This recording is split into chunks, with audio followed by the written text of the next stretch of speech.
Pogi ko dito. Hi guys! Welcome back to my YouTube channel. So ngayon gagawa ko ng isang quick unboxing and review ng tattoo machine na to na nabili ko sa Philippine Tattoo Studio and Supply. So shoutout nga pala sa inyo guys. Salamat sa napakabilis na transaction. And within 24 hours, nakuha ko kagad yung item na to. So first, tinatawag to na Mast Wireless Saber. Pero it was manufactured in China originally. Maraming gumaya ng machine na to. So branding lang nila ng mga pangalan nila. So this is one of the example, Stigma.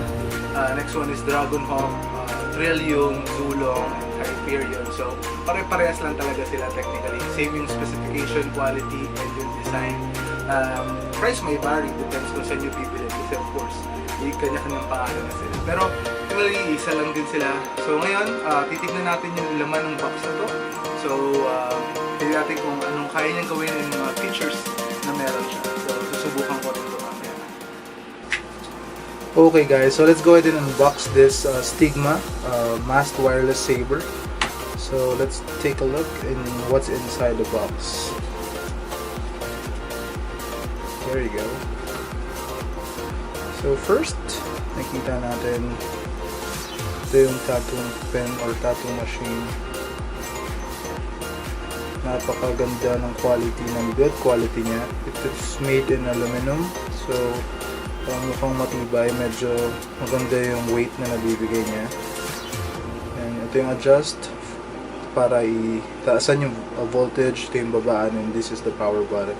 So gonna try that later, but for now, check natin kung ano meron sa box.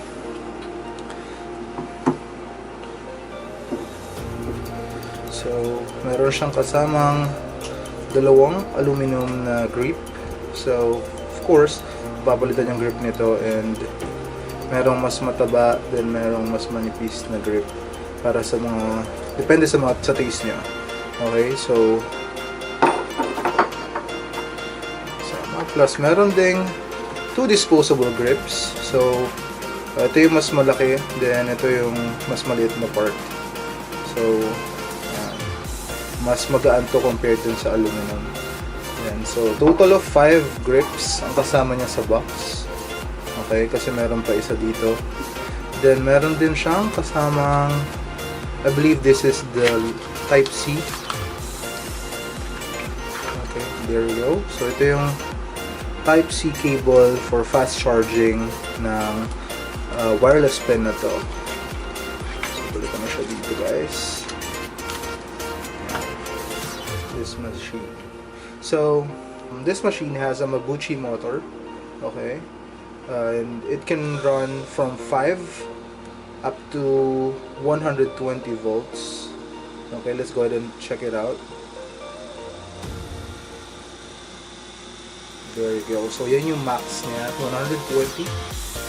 But I don't recommend you guys to use 120 volts flash. Of course, napakalakas nun, and alam niyo naman kung ano yung normal or tamang timpla sa voltage para sa inyong mga needles. So yung first LED, it indicates yung voltage.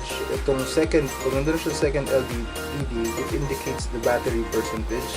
Then yung pang third, pag nag-flash siya, dun yung makikita kung gano'n na katagal naka-on yung device. Okay? And so I just need to turn it off. So dito yung charging port. Okay, so I believe, yeah, syempre type C to. Okay, type C, then adjustable and replaceable yung grips. So yan, ito yung pang fifth.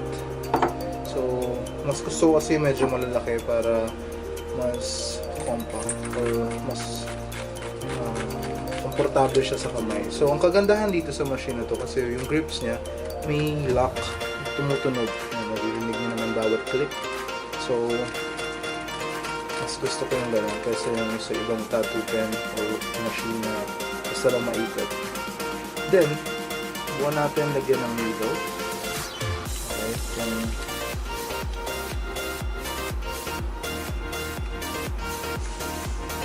so nasa 6, nasa natin 8 volts.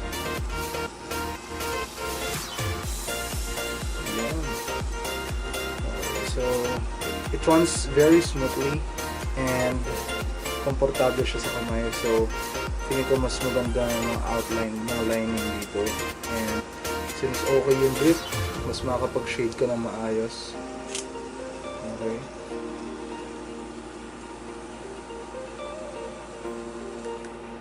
This device has a 2000 mAh battery that can last from 5 hours up to 8 hours of tattooing on a single charge. So yun yung isa sa mga features na nagustuhan ko sa kanya kasi medyo pang matagalan yung battery niya, so mas komportable. Then yung build quality is napakaganda. Mukha siyang sturdy and medyo comfortable siya sa kamay since okay yung weight na nabibigyan niya. Plus additional thumbs up dun sa mga free grips and sa cord na kasama, because not all wireless devices na meron sa market is may kasama ganyan na pwede ka magpalit-palit or mag-adjust depende sa trip ng artist. Anyways guys, so thank you so much for watching. That's all I can say on this item. Sana nagustuhan nyo, and sa mga gustong bumili nito, I recommend you guys to try and check it on Philippine Tattoo Studio and Supplies. Napakaganda nitong item na to. So yun na nga guys, so ngayon gusto ko sabihin sa inyo na napili ko tong device na to dahil ito'y portable. Yun yung number one reason. Sunod is, since wireless siya, iwas sa mga buhol-buhol na mga cable, mas madaling dalhin, mas madaling i-set up. So no need to bring pedal, power supply, so napaka-handy niya. And sunod is lightweight, okay?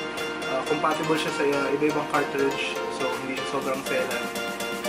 Stable siya sa kamay, hindi siya sobrang lakas ng vibration kasi siya sa naka-effect. So, and sabi nga ng mga nakausap ko mga tattoo artists, mas maganda mag-invest ka sa tattoo machine kasi nakakatulong yan sa pagpapaganda ng quality ng mga tattoo mo.